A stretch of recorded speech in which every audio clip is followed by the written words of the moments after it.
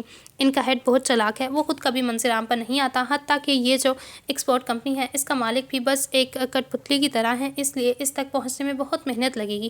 دوسری بات کا جواب یہ کہ آج سے 2.5 سال پہلے میں اس کے ہیڈ تک پہنچ گیا تھا، مگر میرے پاس ثبوت نہیں تھے، اس لیے میں وہ جمع کرنے لگا۔ اور ٹھہرے ہوئے لہجے میں بول رہا تھا، ماحول پر ان کی شخصیت کا رعب چھا رہا تھا۔ مطلب آپ کو پہلے ان کا ہیڈ ملا، پھر آپ نے تحقیق شروع کی؟ ہارون اب کی بار حیرت انگیز لہجے میں بولا، اور ہم نے پہلے تحقیق کی اور ابھی تک ہیڈ تک ہی نہیں پہنچے۔ مصطفیٰ ہلکی سی استہزائیہ مسکراہٹ سے بولا۔ شہیر اس کی بات پر ہلکا سا ہنس دیے۔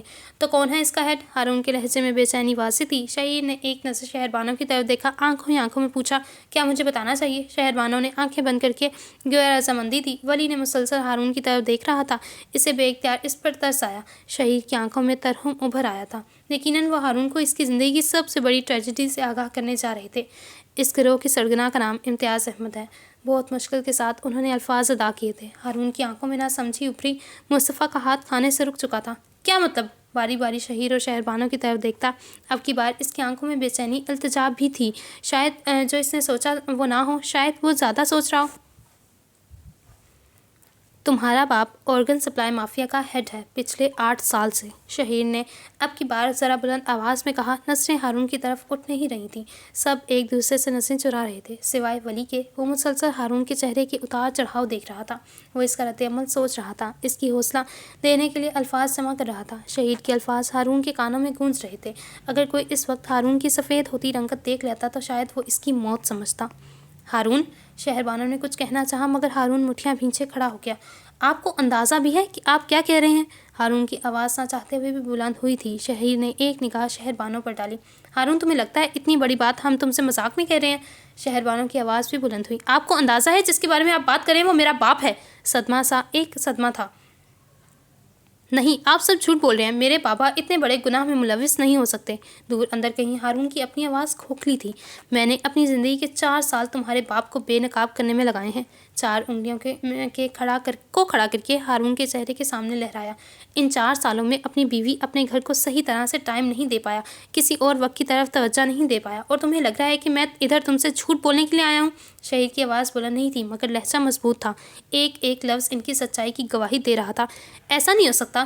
اب کی بار ہارون کو اپنا لہجہ ہی کمزور لگا، آنکھوں میں ہلکی سی نمی چمکی تھی۔ جس شخص پر آپ الزام لگا رہے ہیں وہ میرا باپ ہے۔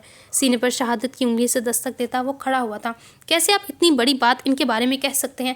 اس کا تمہارے باپ ہونے سے حقیقت نہیں بدل جائے گی، کیپٹن ہارون احمد۔ شہیر اب کی بار پہلے سے بلند آواز میں بولے تھے۔ ہارون ایک ہاتھ بالوں میں پھیرتا بے بسی سے مڑا۔ ہارون، ولی کچھ کہنے کے لیے اٹھا۔ ہارون بغیر سنے تیزی سے تقریباً بھاگتا ہوا بیرونی دروازے کی جانب گیا۔ شہیر نے ترہم سے اس کی طرف دیکھا۔ اس کے لیے غم پروسیس کرنا آسان نہیں ہوگا۔ وہ اسی رستے کی طرف دیکھ رہے تھے جہاں سے ابھی ہارون گیا تھا۔ وہ نہایت قابل اور اپنی جاب کے ساتھ وفادار لڑکا ہے، مشکل ہی صحیح مگر مجھے اس پر یقین ہے وہ خود کو سنبھال لے گا۔ شہربانو کلام میں گھٹتی بولی۔ مصطفیٰ تب سے خاموش بیٹھا تھا، ہاتھ میں پکڑی میکرونی اب ٹھنڈی بدمزہ ہو چکی تھی۔ ہارون ولی کی گھر سے باہر نکلتا سیدھا اپنی گاڑی کی طرف آیا۔ گاڑی میں بیٹھ کر اسی تیزی سے گاڑی ریورس کی اور سناٹے سے بھگا لے گیا۔ اس کے پیچھے دروازے سے نکلتے ولی نے اسے آواز دے کر روکنا چاہا مگر بے سود۔ وہ جانتا تھا ہارون احمد اس وقت کہاں جا سکتا تھا۔ ولی اپنی بائک کی طرف آیا اور سٹارٹ کرتے ہارون کی طرف بھگا لے گیا۔ پیچھے مصطفیٰ نے باری باری دونوں کو جاتے دیکھا تھا۔ تقریباً آدھے گھنٹے کی ڈرائیو کے بعد ایک جگہ پہنچ کر ہارون نے ایک جھٹکے سے گاڑی روکی، دروازہ کھول کر باہر آیا۔ اطراف میں بس درخت ہی درخت کے اونچے گھنے درخت جن کی شاخیں اوپر جا کر آپ میں مل کر ایک کینوس سی بنا رہی تھیں۔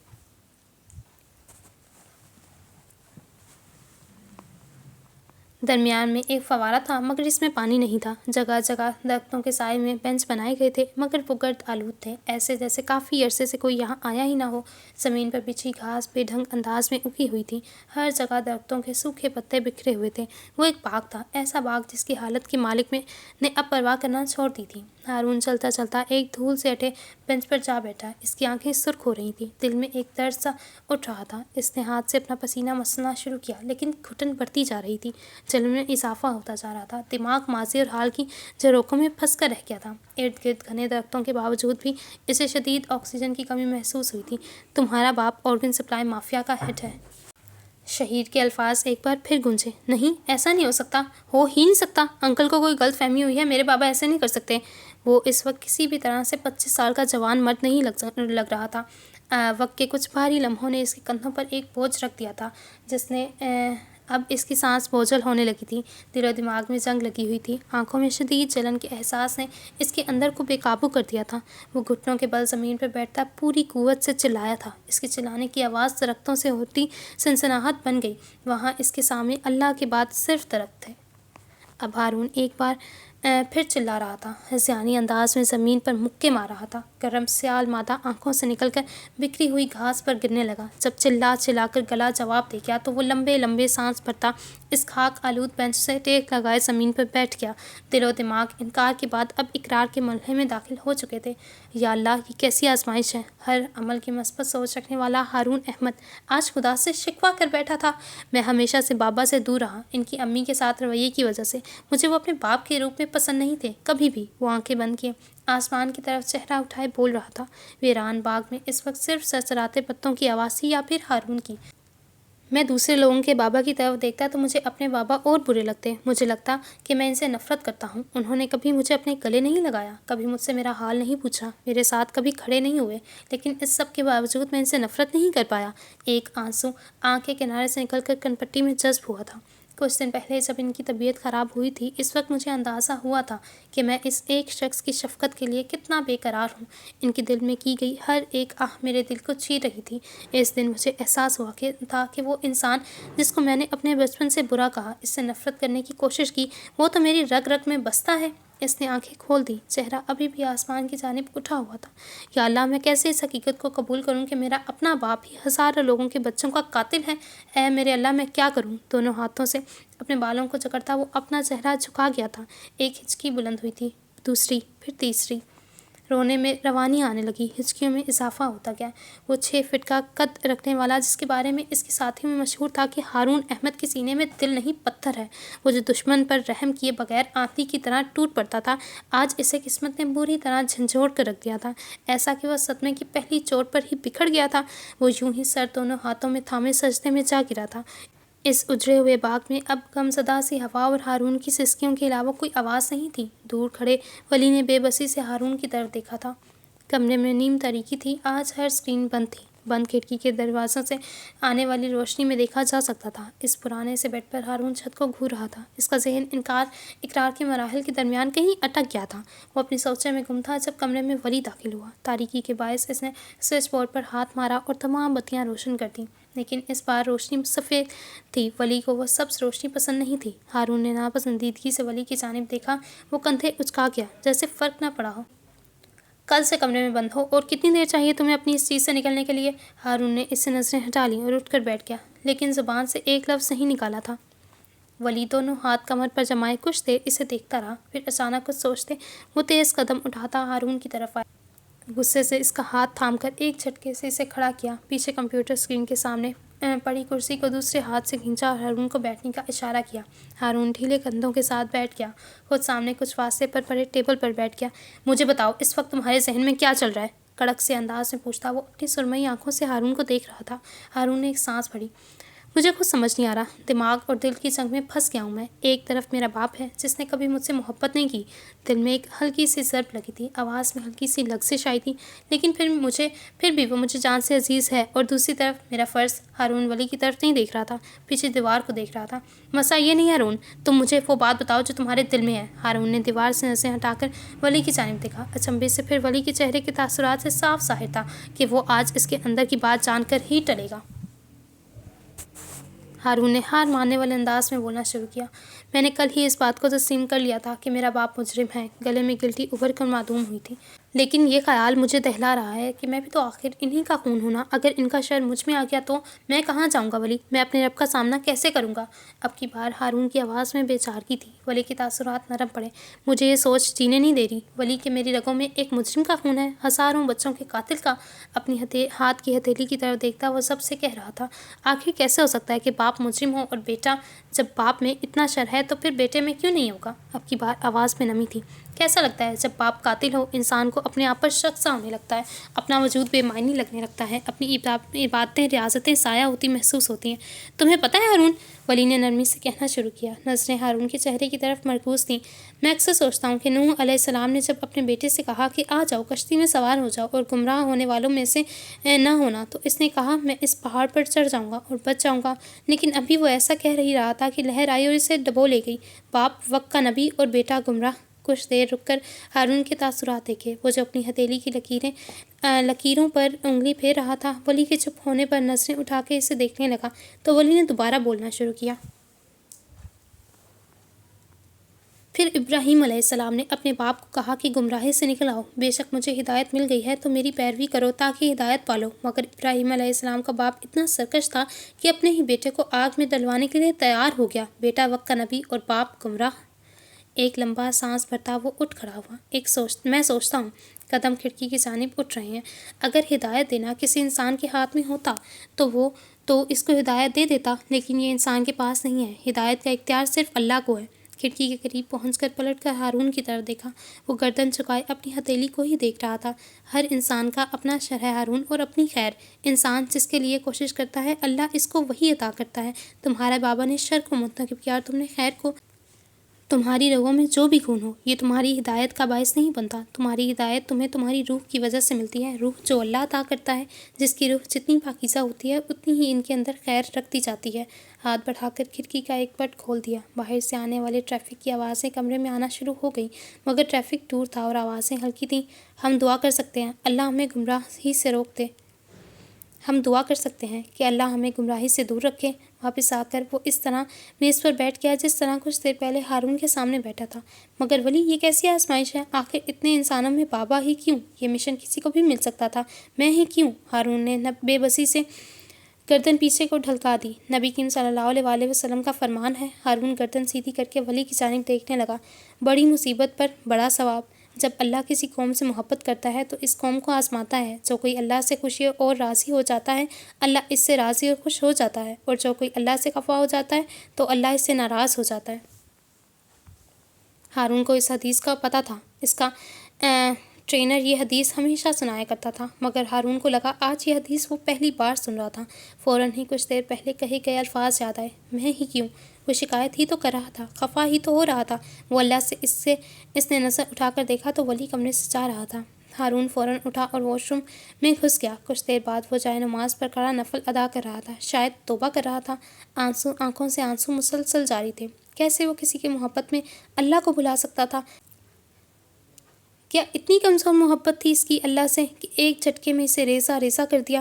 یہ اس کی کیسی محبت تھی کہ جب اللہ نے اسے آزمانا چاہا تو وہ اللہ سے شکایتیں کرنا شروع ہو گیا، خفا ہو گیا اور پھر نماز چھوڑ دی؟ یہ محبت تھی کیا اس کی کہ زندگی کے ایک ہی جھٹکے سے وہ اللہ سے ناراض ہو جائے؟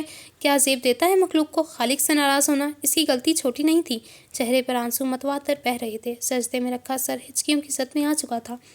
احساس ندامت بہت بڑا تھا۔ کچھ دیر پہلے کی سوچیں اب کچھ نہیں تھی، بس خیال تھا تو یہ کہ وہ اللہ سے خفا ہو کر اللہ کو ناراض کر بیٹھا ہے۔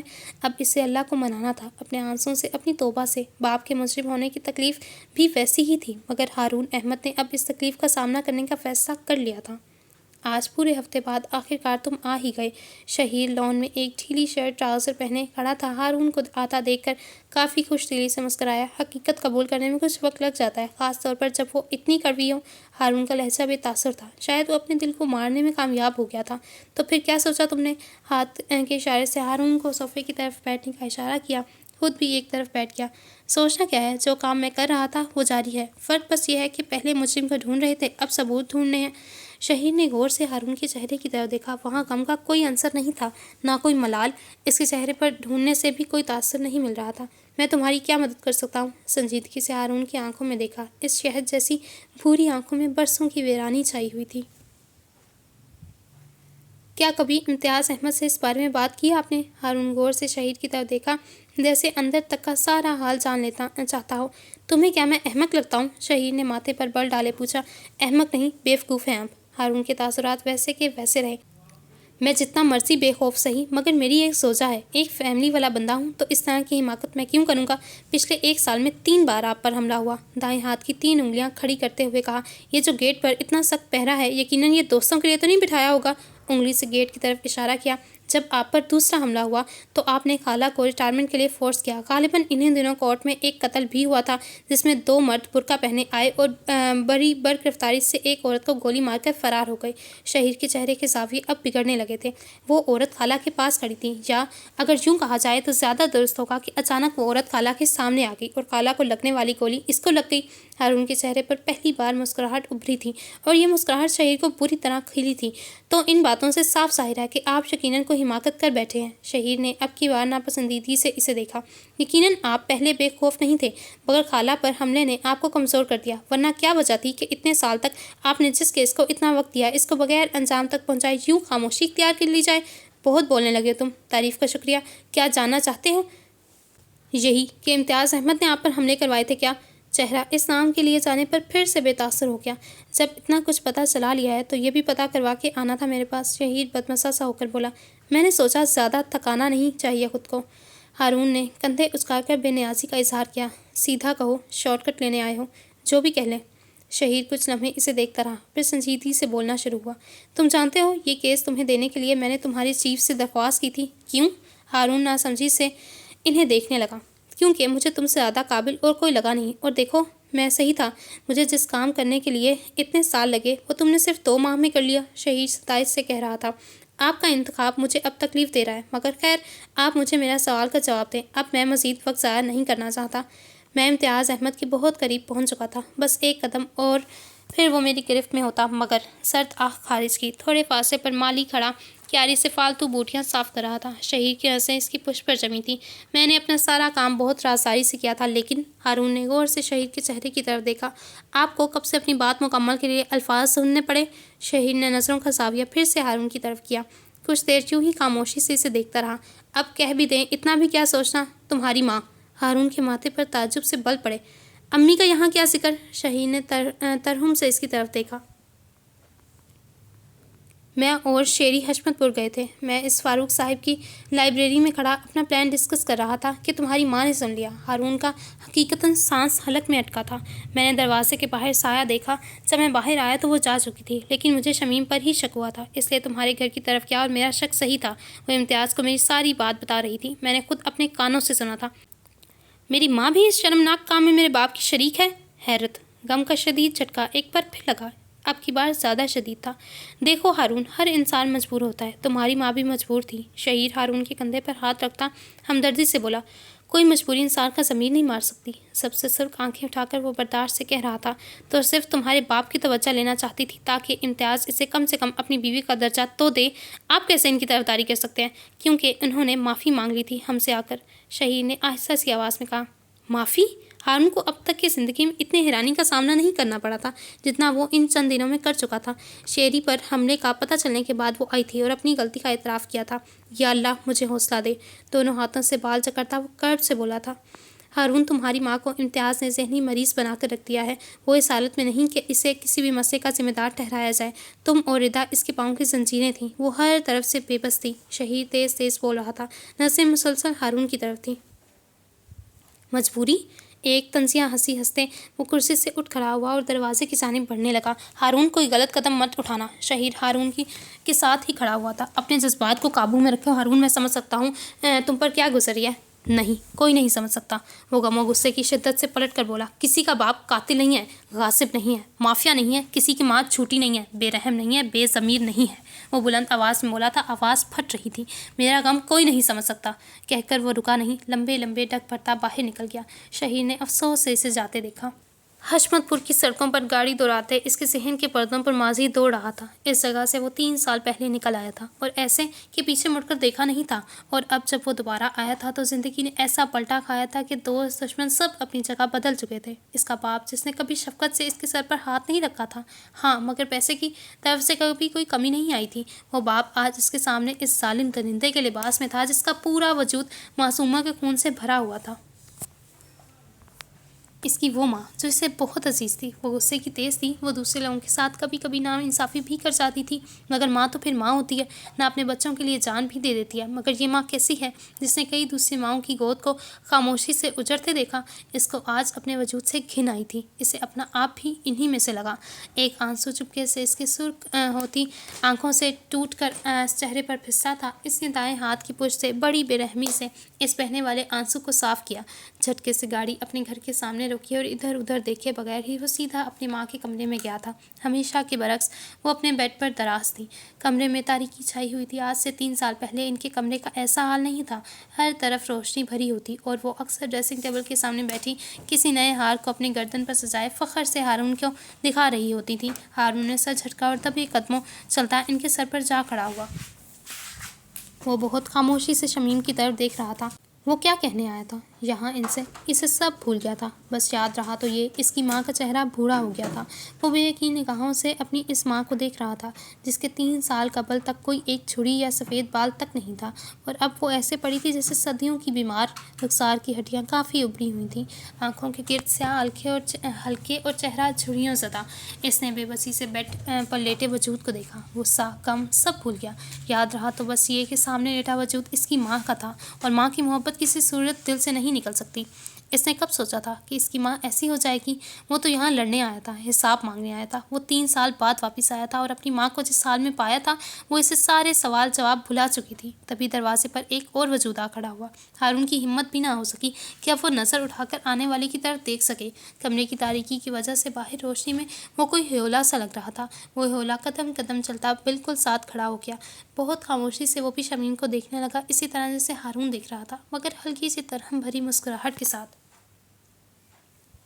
ہارون نے ہاتھ بڑھا کر شمیم کا ہاتھ پکڑنا چاہا تو اس نے فوراً ہارون کا ہاتھ تھام کر روک دیا اور سرگوشی نما آواز میں کہا، آج ان کو دوبارہ اینگزائٹی اٹیک آ چکا ہے، ابھی نیند کی گولیوں کی زیر اثر سو رہی ہیں، جاگ گئی تو طبیعت خراب ہو جائے گی ان کی۔ ہارون نے گردن موڑ کر اس کی طرف دیکھا۔ وہ ہارون کو ہی دیکھ رہی تھی۔ ردا، اس کی معصوم بہن۔ ہارون نے کچھ کہنے کے لیے لب کھولے، لیکن الفاظ لبوں پر ہی آ کر تھم گئے۔ بیچ میں 3 سال آ گئے تھے۔ وہ خاموشی سے باہر کی طرف بڑھ رہا تھا۔ ردا ایک نظر بیڈ پر ہر چیز سے بے نیاز وجود کو سوتے ہوئے دیکھ کر ہارون کے پیچھے آ گئی۔ آ جاؤ ہارون، اب 3 سال کا فیصلہ طے کر کے آ ہی گئے ہو تو کچھ دیر بیٹھ جاؤ، عجیب سے لہجے میں کہتی۔ وہ ردا بہت عجیب لگی تھی، لیکن وہ خاموشی سے اس کے پیچھے آ گیا۔ وہ دونوں اس کمرے میں موجود تھے جو 3 سال قبل ہارون کے زیر استعمال تھا۔ تم جانتے ہو ہارون، تمہارے جانے کے بعد امی نے تمہاری ساری چیزیں ویسے ہی رکھیں جیسی تم رکھتے تھے۔ کمرے میں ارد گرد نظریں گھما کر دیکھا تو واقعی ہارون نے اپنی ہر چیز جگہ پر دیکھی تھی۔ خاموشی سے سر جھکا لیا۔ وہ دونوں ایک دوسرے کے سامنے بیٹھے تھے۔ ردا نے اب تک اس کے آنے پر خوشی کا اظہار نہیں کیا تھا۔ ایک بار بھی تم نے پلٹ کر نہیں دیکھا ہارون، ردا یاسیت سے کہہ رہی تھی۔ ہارون نے سر نہیں اٹھایا۔ ایک بار بھی یہ دیکھنے نہیں آئے کہ ماں بہن زندہ ہے یا مر گئی، کن حالات میں ہے؟ کیا ہمارے جرم اتنے بڑے تھے ہارون کہ تم نے ایک بار بھی ہمارے لیے واپس آنا ضروری نہیں سمجھا؟ اس طرح گئے جیسے دفن ہی کر دیا ہمیں۔ ردا کی آواز میں نمی گھلنے لگی تھی۔ بلکہ دفنا دینے والے بھی کبھی کبھی قبر پر پانی ڈالنے آ جاتے ہیں۔ تم نے تو ہارون ہمارے وجود کا ہی انکار کر دیا۔ ایک آنسو ٹوٹ کر ردا کو سانولے گال پر پھسلا تھا۔ ہارون ادھر جواب مانگنے آیا تھا، حساب لینے آیا تھا، مگر اب وہ خود کو کٹہرے میں دیکھ رہا تھا۔ ردا، مجھے کبھی علم نہیں ہو سکا کہ بات کبھی اتنی بڑھ سکتی ہے۔ میں تو اپنی جاب میں اتنا مصروف ہو گیا کہ مجھے خود تک کا ہوش نہیں رہا۔ ہارون نے وضاحت دینے کی کوشش کی تھی، مگر ردا کی آنکھوں پر ابھرنے والا تصور اس کو باور کروا گیا تھا کہ اس کے جرم کے لیے یہ ناکافی ہوگی۔ تم جانتے ہو مجھے کب کب تمہاری ضرورت پڑی؟ ردا نے شہادت کی انگلی خود کی جانب کرتے ہوئے کہا۔ ہارون کو احساس ہوا تھا کہ کچھ بہت بڑا اس نے مس کر دیا۔ ماں کا قصور تھا، اس میں کوئی شک نہیں۔ انہوں نے ظلم کیا تمہارے ساتھ، ایصل کے ساتھ، مومانی ختیجہ کے ساتھ، اور پتہ نہیں اس ملک کے کتنے بچوں کے ساتھ ظلم ہوتا خاموشی سے دیکھا۔ ہارون کے اپنے رونگٹے کھڑے محسوس ہوئے تھے۔ یعنی اس کی بہن جانتی تھی یہ سب؟ مگر اس نے ردا کو بولنے دیا۔ لیکن میرا کیا قصور تھا؟ مجھے کیوں تنہا کر کے؟ کیا تمہیں نہیں پتا تھا کہ تمہاری ایک بہن بھی تمہارے بعد اس کا کیا ہوگا؟ کیا تم نہیں جانتے تھے کہ مجھے کوئی چھوٹی سی چیز بھی چاہیے ہوتی تھی تو میں تم سے کہتی تھی؟ کیا تم نے نہیں سوچا کہ تمہارے بعد میرا خیال کون رکھے گا؟ ردا کی آواز اب ہچکیوں کی صورت بلند ہو رہی تھی۔ ان 3 سالوں میں جب جب مجھے تمہاری ضرورت محسوس ہوئی تب میں نے بہت انتظار کیا، اتنا کہ کئی گھنٹے میں کھڑکی میں بیٹھی سڑک کو دیکھتی رہتی کہ شاید ہارون آ جائے۔ ہارون کے دل بری طرح تڑپا تھا۔ اسے آج اندازہ ہوا تھا کہ اس کے غم